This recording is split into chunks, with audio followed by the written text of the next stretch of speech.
Hi friends, this is Priyanka. Today let's learn about Agile methodology. Basically, Agile will give us better ways of developing software.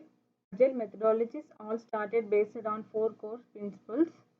They are to value individuals and interactions over process and tools, and giving more importance to working software over comprehensive documentation, and to value customer collaboration over contract negotiation, and to value responding to change over following a plan.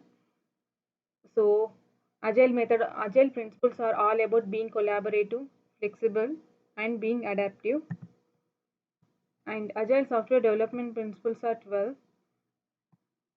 They are they will like giving more importance to customer satisfaction by early and continuous delivery of valuable software, and welcoming changing requirements even in late development, and delivering working software frequently, and to value close and daily cooperation between business people and developers. And projects and projects are built around motivated individuals who should be trusted. Face-to-face conversation is the best form of communication, and working software is the primary measure of progress. Moreover, sustainable development, able to maintain a constant pace, and also continuous attention to the technical excellence and good design. Further, simplicity and providing best architectures, requirements, and designs emerge from self-organizing teams. Finally, regularly, the team reflects on how to become more effective and adjust accordingly. So these are the 12 principles, and now let's learn about the mechanism of the agile program. Basically, it is used to organize, run, and structure work in an iterative way. And roadmaps are connected initiatives which are large areas of functionality and include timelines that communicate when a feature is available. Basically, it outlines how a product or solution develops over time, and agile requirements remain lean while everyone on the team develops a shared understanding via ongoing conversation and collaboration. Basically, the agile requirements are lightweight descriptions of required functionality rather than the 100-page documents associated with traditional projects. They evolve over time and capitalize on the team's shared understanding of the customer and the desired product. So there is also a backlog. It is a set of priorities for the agile program. The team includes all the work items in the backlog: new features, bugs, enhancements, technical and architectural tasks, and so on. The product owner prioritizes the work on the backlog for ongoing engineering team, and the development then uses the prioritized backlog as its single source of truth for what work needs to be done. And Scrum and Kanban are most popular agile methodologies, and behavioral driven development, acceptance test driven development, exploratory testing, session based testing or testing methods.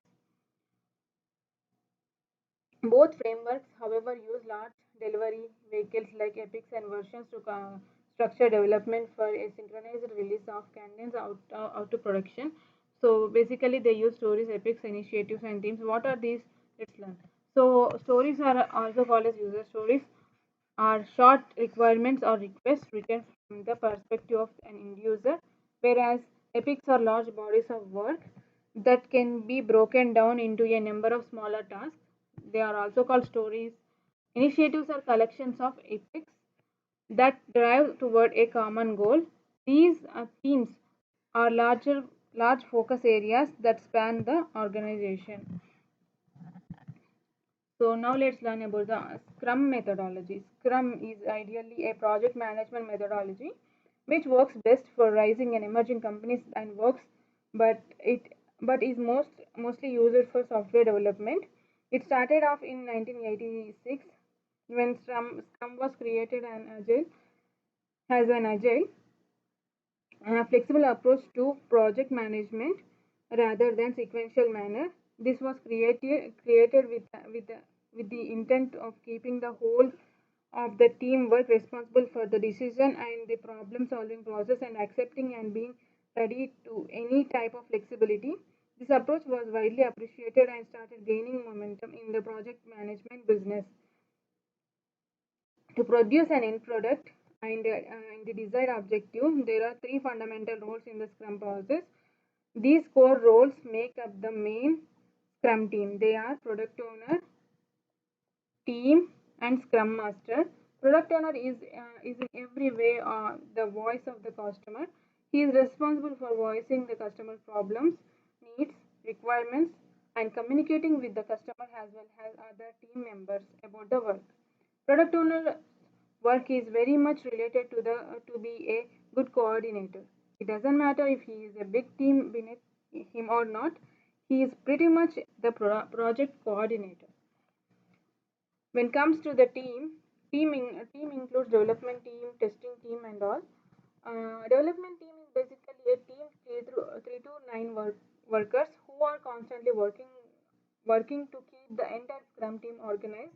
They are responsible for increments, listing, and dispatching of their products the team needs for any task. When it comes to the Scrum Master of any team is an unconventional head of the task. He leads his way and ensures that the work goes down smoothly and successfully. Basically, he makes sure that all the work in the team is done perfectly to reach a certain goal. So, once the product owner takes the input from the customer, here we prioritize the features desired by the customer in the product backlog.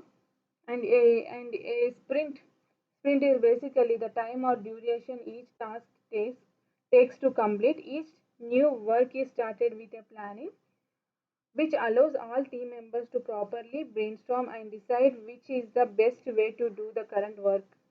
Every day has a ritual. All the team members do a 15-minute morning meeting, also known as daily scrum. They discuss about the milestones achieved yesterday, what they intended to do today, and how will their decision help the project to forward.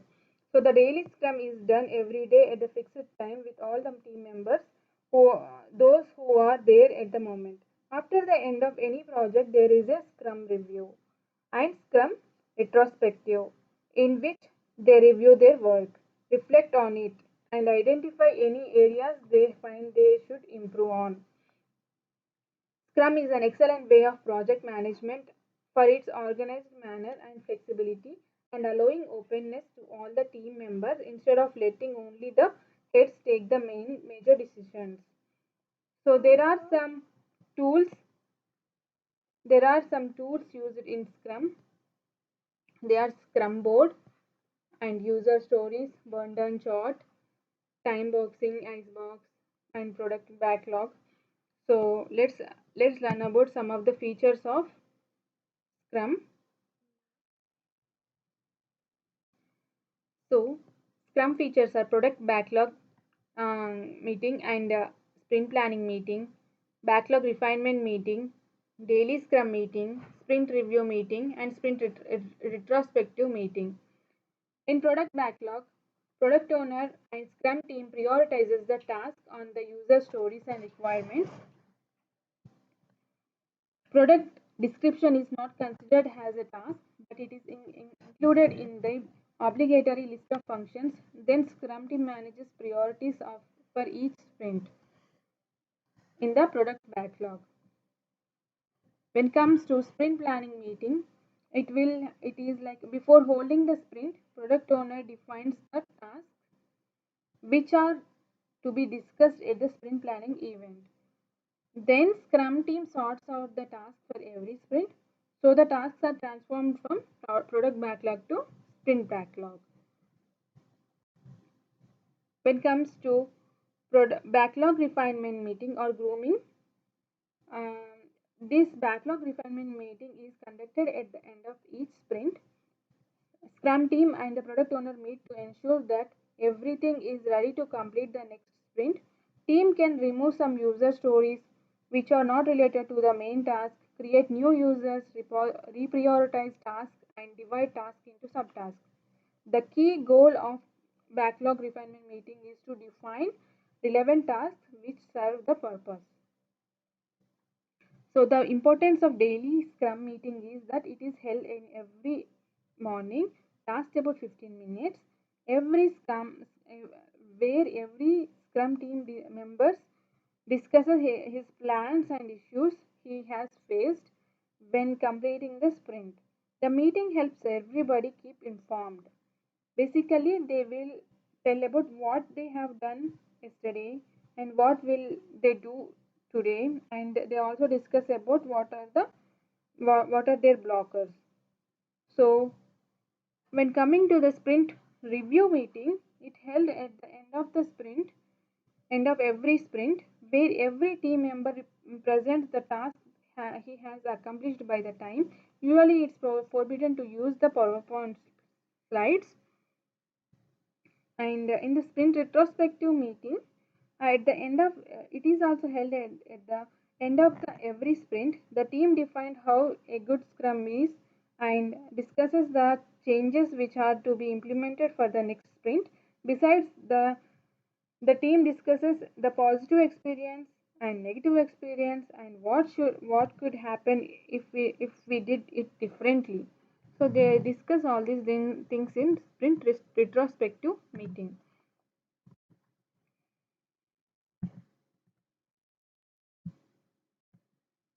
When now let's learn about what is Kanban. Kanban is also one of the agile methodology. The Kanban method follows a set of principles and practices for managing and improving the flow of work. It is an evolutionary, non-destructive method that promotes gradual improvements to an organization's process. If you follow these principles and practices, you will successfully be able to use Kanban for maximizing the benefits to your business process, like improve flow, reduce cycle time, and increase value to the customer with great predictability. All of which are crucial to any business today. And the main practices of Kanban methodology are visualizing workflow, limiting work in progress, managing flow, explicitly making process policies, implanting feedback loops, improving collaboratively, and evolving experimentally. So, so when using Kanban, an individual in a team should handle their task or work within the set of standards and rules. They should they should complete the task they are presently handling before moving to the another task. The Kanban information contained in the board should be readily available to every member of the team and kept up to date. That's why digital Kanban boards are more preferred since teams can access them anywhere, anytime, and can instantly update without the need to use any physical cards or to do manual updates. Kanban is a great for teams that have lots of incoming requests that vary in priority and size, whereas Scrum process require high control over what is in scope. And when it comes to Kanban, it lets you go with the flow. Kanban teams focus on reducing the time it takes to take a project or a user story from start to finish. They do this by using Kanban board and continuously improving their flow of work. Scrum teams commit to ship working software through the set of intervals called sprints. So these are the some differences of Scrum and Kanban. Thank you. If you have any questions, please comment. Thank you.